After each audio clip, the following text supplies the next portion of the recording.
کربلا کی تاریخ گواہ ہے کہ جب تک کہ جانثاران امام موجود رہے کسی بھی ہاشمی نوجوان کو عزیزان ملت اسلامیہ کربلا کے میدان میں لڑنے کے لیے نہیں جانے دیا اور نہ ہی ان کے بدن پر زخم آنے دیا۔ ایسی قربانی کا مظاہرہ کیا۔ جب ایک ایک کر کے جانثاران امام شہید ہو گئے تو حضرت عبداللہ ابن مسلم ابن عقیل رضی اللہ تعالی عنہ نے عزیزان ملت اسلامیہ جو ہے میدان جنگ میں جانے کی اجازت طلب کیا۔ امام پاک نے فرمایا تمہارے والد کا غم ابھی ہمارے دلوں سے ختم نہیں ہوا، تمہیں کس طریقے سے اجازت دے دوں۔ غرض ہے کہ حضرت عبداللہ ابن مسلم رضی اللہ تعالی عنہ کو بھی امام پاک نے ان کے اصرار پر اجازت دے دیا۔ وہ بھی کافی دیر تک لڑتے رہے۔ ایک بہادر جس کا نام قدامہ بتایا جاتا ہے اپنے آپ کو بڑا بہادر سمجھتا تھا، جب وہ عبداللہ ابن مسلم رضی اللہ تعالی عنہ سے لڑنے آیا تو عزیزان ملت اسلامیہ فوراً ہی مارا گیا۔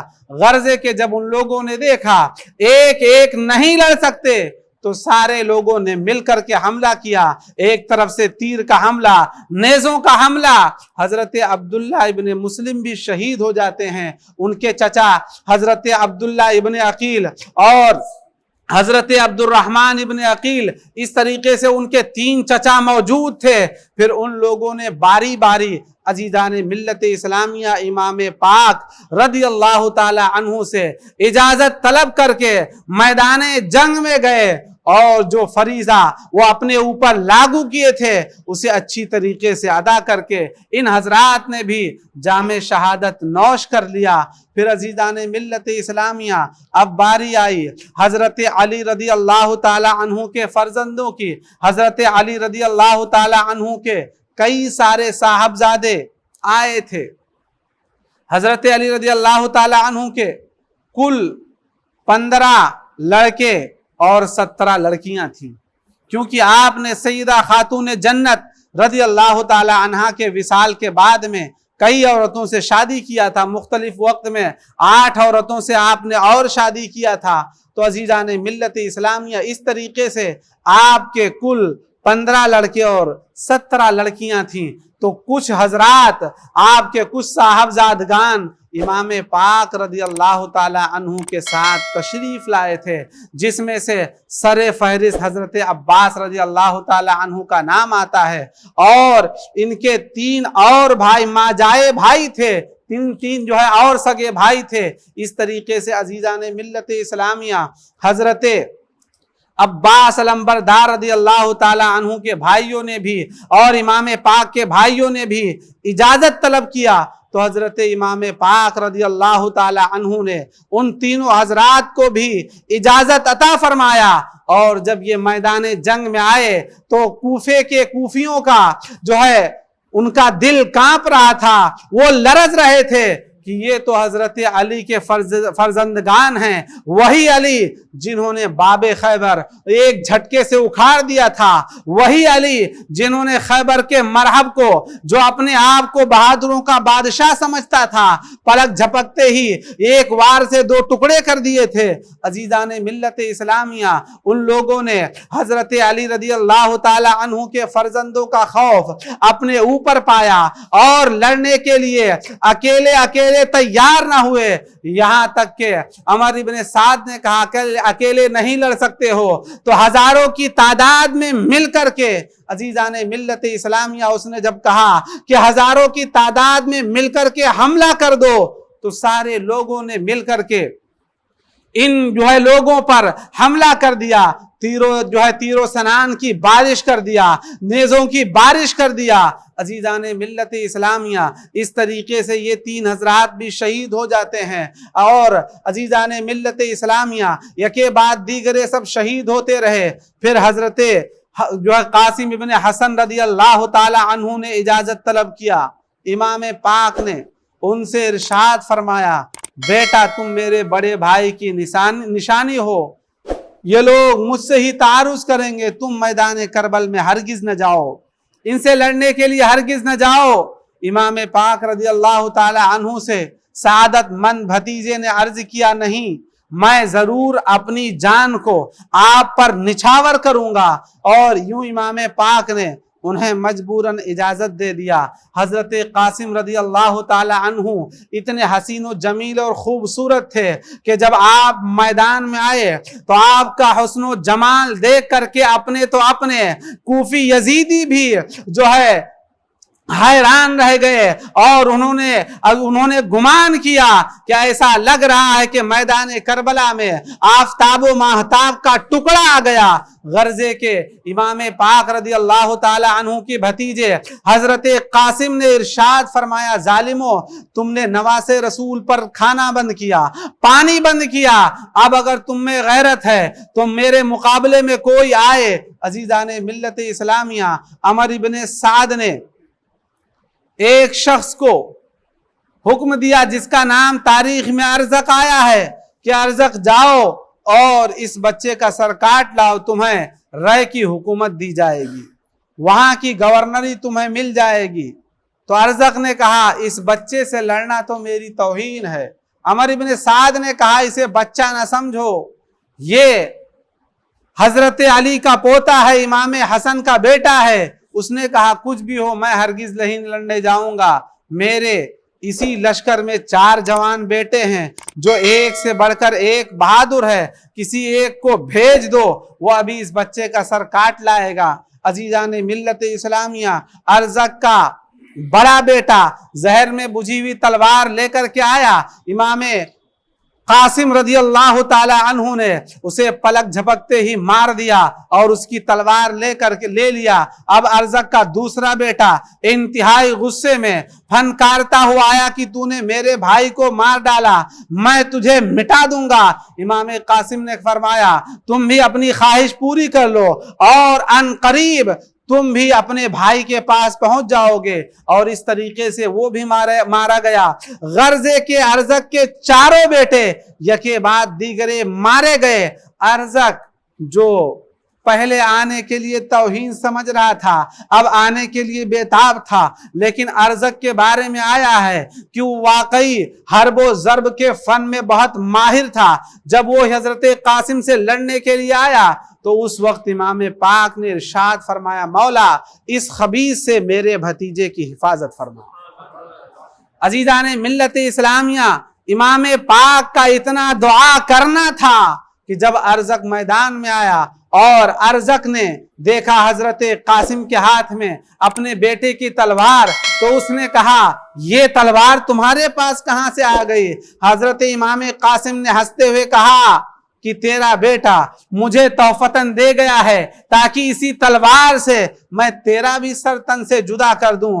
अर्जक ने गुस्से में कहा, और जो है ठीक है, फिर तुम भी मरने के लिए तैयार हो जाओ। और यूं अर्जक हजरत इमाम कासिम से लड़ने लगा, इंतहाई तेजी के साथ हमले करने लगा। इमाम कासिम भी हमले कर रहे हैं, वो भी हमले करता जा रहा है कि अचानक इमाम कासिम ने जंग के कवायद के तहत इरशाद फरमाया, अर्जक, मैंने तो तुझे बड़ा पहलवान समझा था, लेकिन मैं देख रहा हूं कि तू अपने घोड़े की जो है रिकाब भी सही से नहीं कस पाया है, जीन भी सही से नहीं कस पाया है, अनकरीब तू घोड़े से गिरेगा।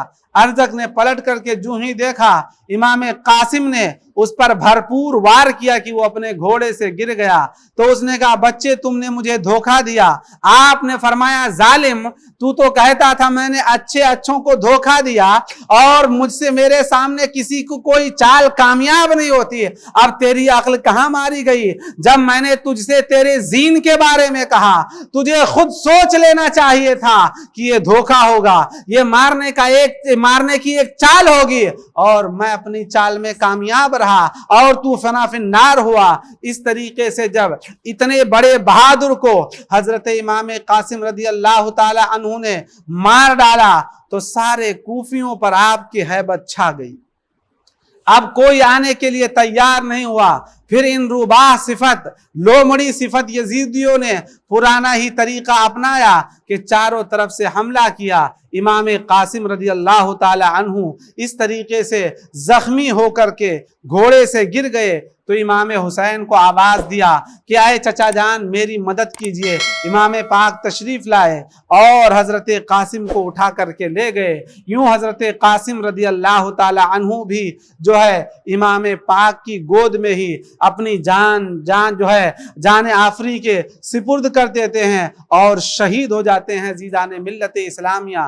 امام پاک رضی اللہ تعالی عنہ جب حضرت قاسم شہید ہوتے ہیں تو انتہائی غمگین ہو جاتے ہیں۔ پھر حضرت عباس رضی اللہ تعالی عنہ آتے ہیں اور کہتے ہیں کہ بھائی جان مجھے بھی جانے کی اجازت دے دیجئے کہ میں ان بچوں کے لیے عورتوں کے لیے فرات سے پانی لے آؤں۔ عزیزان ملت اسلامیہ حضرت عباس سے جو ہے امام پاک فرماتے کہ میرے بھائی تم ہی میرا علم اٹھاتے ہو اور تم میرے غم گسار ہو، اگر تم بھی شہید ہوئے تو علم کون اٹھائے گا، میری غم گساری کون کرے گا؟ حضرت عباس رضی اللہ تعالی عنہ نے انتہائی التجا کیا کہ اب جو ہے بیوی بچوں بھتیجوں اور بھتیجیوں کی پیاس مجھ سے دیکھی نہیں جاتی، اجازت مجھے دے دیں۔ غرض ہے کہ حضرت عباس رضی اللہ تعالی عنہ بھی کوفہ جو ہے کوفیوں کی طرف آئے، جن لوگوں نے نہر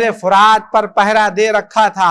آپ نے ان سے ڈپٹ کر کے ارشاد فرمایا کہ ظالمو، تم نے پہلے نواز رسول کو مہمان بنایا اور پھر طرح طرح سے ستایا، پانی بند کیا، دانا بند کیا، اب مجھے پانی دے دو ورنہ قیامت کے دن تم اللہ کے رسول کو کیا منہ دکھاؤ گے؟ عزیزان ملت اسلامیہ لیکن ان لوگوں کے دل تو پتھر سے بھی زیادہ سخت تھے، اور ایسے ہی لوگوں کے بارے میں اللہ تعالیٰ نے پہلے پارے میں ارشاد فرمایا اشد قسوۃ من الحجارہ، یعنی کہ ان لوگوں کے دل تو پتھر سے بھی زیادہ سخت ہیں۔ عزیزان ملت اسلامیہ غرض ہے کہ انہوں نے شرافت سے پانی لینے کے لیے نہیں دیا، تو حضرت عباس نے جب حملہ کیا تو یہ ظالم ہٹتے چلے گئے، یہاں تک کہ دریائے فرات میں آپ نے اپنے گھوڑے کو ڈال دیا، پانی بھر لیے اور لشکر حسینی کی طرف، خیمہ حسینی کی طرف جب پانی لے کر کے چلے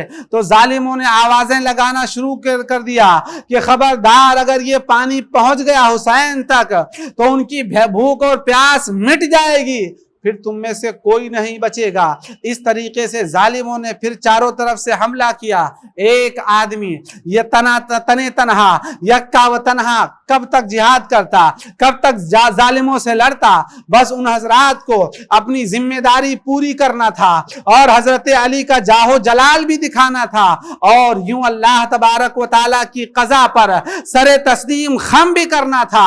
اور اس طریقے سے لڑتے ہوئے حضرت عباس کا ایک بازو کٹا، آپ نے اسی بازو میں مشکیزہ بھی لے لیا اور تلوار بھی چلاتے رہے، پھر وہ دوسرا بازو بھی کٹ گیا، آپ نے مشکیزہ اپنے دانتوں تلے دبا لیا۔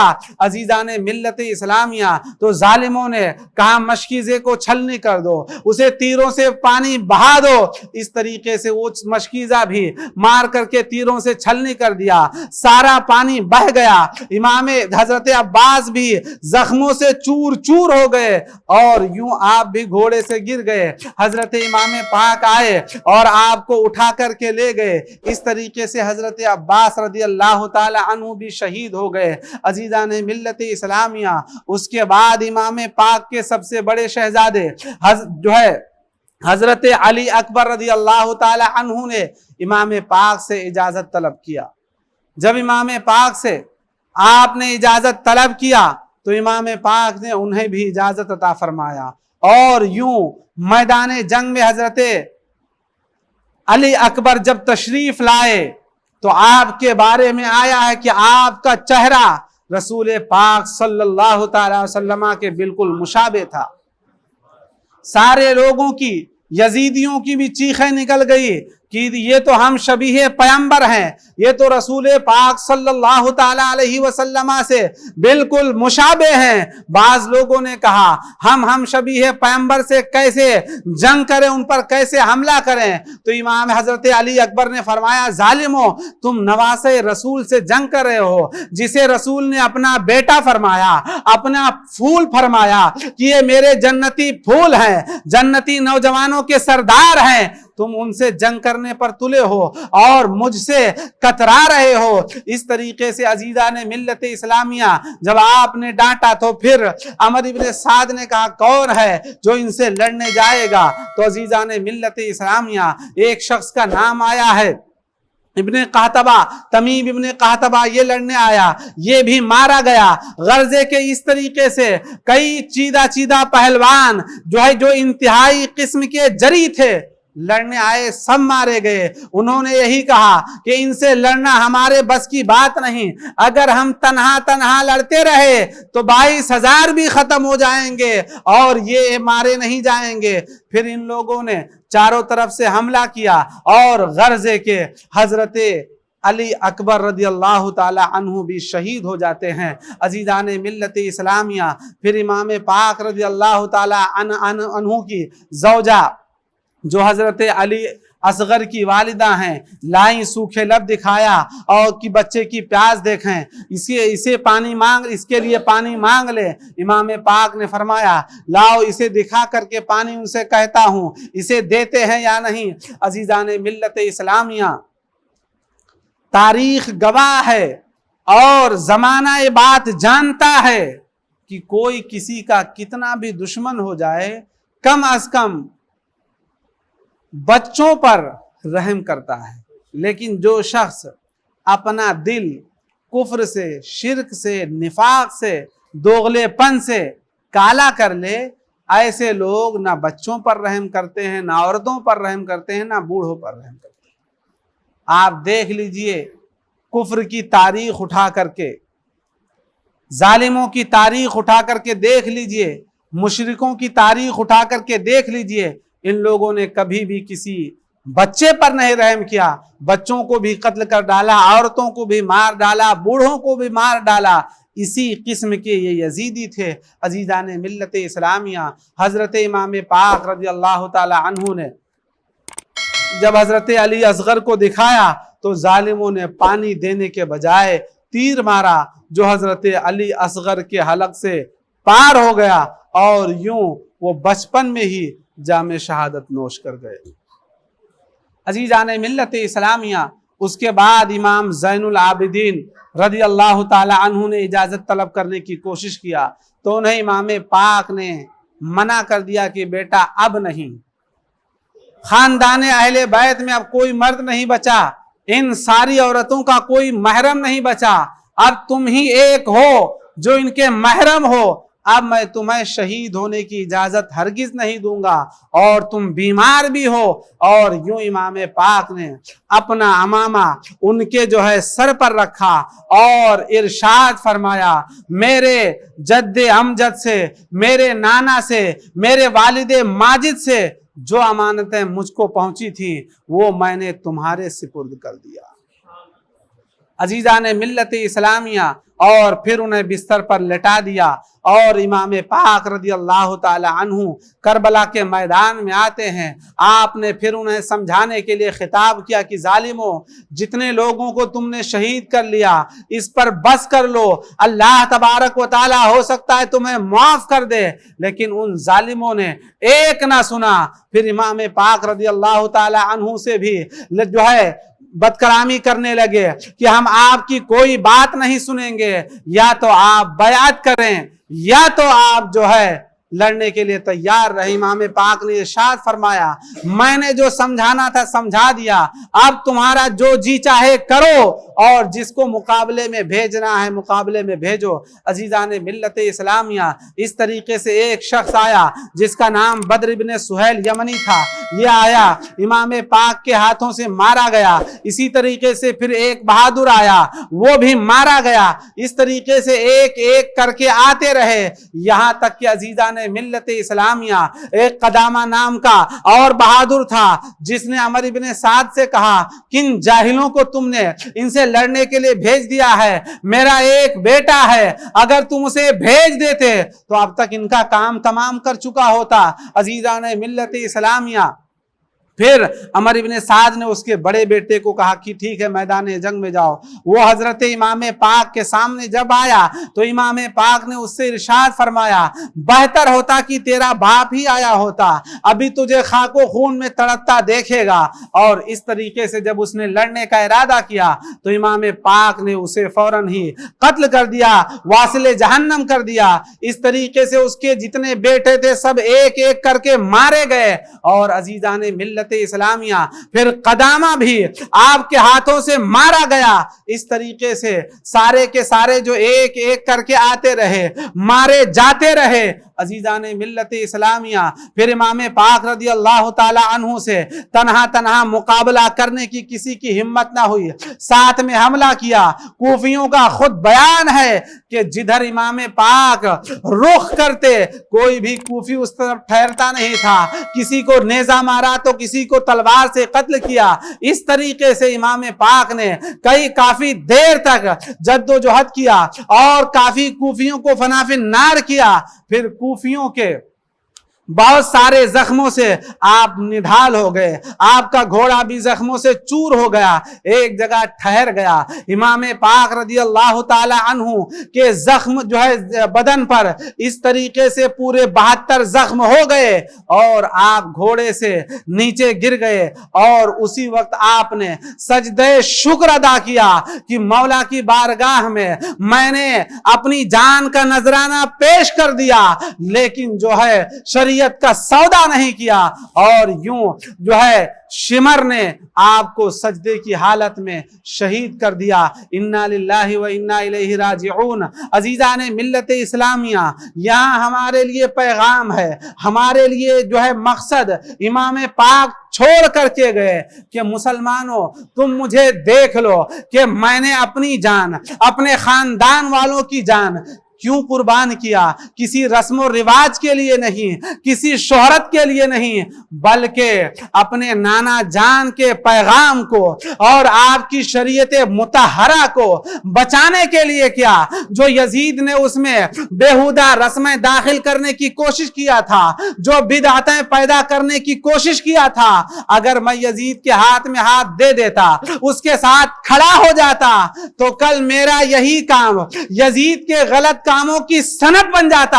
जिस तरीके से आज लोग कहते हैं अगर कोई आलिम कोई गलत काम कर गुजरे तो अगर उन्हें बाद में समझाने जाओ तो कहते हैं कि हमें क्या समझा रहे हो, फला मौलाना साहब को हमने देखा था वो भी नमाज नहीं पढ़ रहे थे, हमने उनको देखा था वो भी वहां घूम रहे थे, हमने उनको देखा था वो भी ये बुरा काम कर रहे थे। अरे भले अमानुस, अल्लाह तबारक व तआला की शरीयत में ना किसी मौलाना का फेल दलील है, ना किसी आलिम का फेल दलील है। अगर किसी का फेल दलील है तो वो रसूलुल्लाह सल्लल्लाहु अलैहि वसल्लम का काम दलील है कि जो रसूलुल्लाह ने किया वो तुम्हारे लिए दलील है, जो रसूलुल्लाह के सहाबा ने किया वो तुम्हारे लिए दलील है। बाकी और कोई कुछ भी करता रहे वो तुम्हारे लिए हरगिज दलील नहीं है, बल्कि वो उनका अपना फेल है। अगर अच्छा है तो अच्छा, अगर बुरा है तो उनकी बुराई उनके साथ, उसको तुम दलील हरगिज नहीं बना सकते हो। अजीजान मिल्लत इस्लामिया, तो इमाम पाक ने हमें यही समझाने की कोशिश किया, यही पैगाम देने की कोशिश किया कि अगर जुल्म करने वाला, गलत करने वाला, अगरचे आलिम के लिबादे में हो या किसी भी लिबादे में हो, बादशाह हो, खलीफा हो, कोई भी हो, उसके नक्शे कदम पर हरगिज तुम नहीं चलना। अजीजान मिल्लत इस्लामिया और इमाम पाक रदी अल्लाह ताला अन्हु के इसी पैगाम को हमें सीने में बसाने की जरूरत है। बहुत लोग कहते हैं कि गम का दिन है और जालिमों से पूछो गम के दिन में फिर ढोल क्यों बजाते हो। कहते हैं गम का दिन है और उधर ढोल भी पीटते जा रहे हैं। उनसे पूछो तुम्हारा बाप मरा था तब ढोल पीटे थे? अगर तुम्हारा जवान भाई मरा था तो ढोल पीटे थे? हरगिज नहीं, तब तो बैठ के आंसू बहा रहे थे। इमाम पाक की शहादत का दिन है तो ढोल पीट करके गम बना रहे हो। ये कहाँ की मुनाफिकत है कि ढोल पीट रहे हो और कह रहे हो हम गमगीन हैं, हम सोग में हैं। अजीजान मिल्लत इस्लामिया, ये सब दोगला पॉलिसी है, یہ दोगलापन और मुनाफिकत है। इमाम पाक रदी अल्लाह ताला अन्हु के फरामीन को फरामोश करना है और उनकी कुर्बानी को, अजीज़ान मिल्लत इस्लामिया, जिस काम के लिए आपने कुर्बानी पेश किया था, जिस मकसद के लिए, उस मकसद में पानी फेरने के बराबर है। तो ऐसा हमें नहीं करना चाहिए, बल्कि आप देखें इमाम पाक और आपके खानवादे, आपके जानिसारों पर 22,000 का लश्कर जर्रार खड़ा है, लेकिन रात भर इबादत हो रही है, रात भर तिलावत हो रही है, तौबा व इस्तिग़फ़ार हो रहा है, तस्बीह खुदाबंदी हो रही है, और हम रात भर सो रहे हैं। ऐसा भी नहीं कि पंखा नहीं है, पंखे के साथ में एसी है, फिर भी फजर में नहीं उठ रहे हैं, फिर भी फजर में नहीं उठ रहे हैं। उनके सामने 22,000 का लश्कर जर्रार था, मालूम था कि सुबह जंग करना है, चाहते तो ठीक है सुबह जंग करना है, रात में आराम कर लो ताकि जंग में थोड़ी सी थकावट ना हो, ये आदमी कह सकता है ना। और ये कोई बुरा उज़्र भी नहीं है कि भाई आपको सुबह जंग करना है, रात में आराम कर लीजिए, ये आपके लिए कोई ऐब नहीं है। लेकिन नहीं, उन हजरात ने आराम नहीं किया, बल्कि आज एक रात का मौका है तो अल्लाह की और इबादत कर लो, क्योंकि मरने के बाद ये चीजें नहीं, तो इबादत अल्लाह की और कर लो, उसकी तस्बीह को अपनी जबानों पर सजा लो। अजीज़ान मिल्लत इस्लामिया, और इमाम पाक ने हमें यही सबक दिया कि हम भी नमाजें पढ़ें, अल्लाह की हम्द अपनी जबान से बोलें, अल्लाह की तस्बीह बयान करें, और नमाज फज्र को यूं न जाये कर दें, और नमाजों को यूं न जाये कर दें। इमाम पाक और आपके खानवादे पर इतने मसाइब आए, लेकिन नमाजें नहीं छूटी, नमाजें पाबंदी से पढ़ते रहे। तो उनकी मोहब्बत का तकाजा है कि हम भी नमाजें पढ़ते रहें। अल्लाह ताला की बारगाह में दुआ है कि मौला ताला हमें, आपको, सबको इमाम पाक के नक्शे कदम पर चलने की तौफीक अता फरमाए। खड़े होकर सलातो सलाम पढ़ें।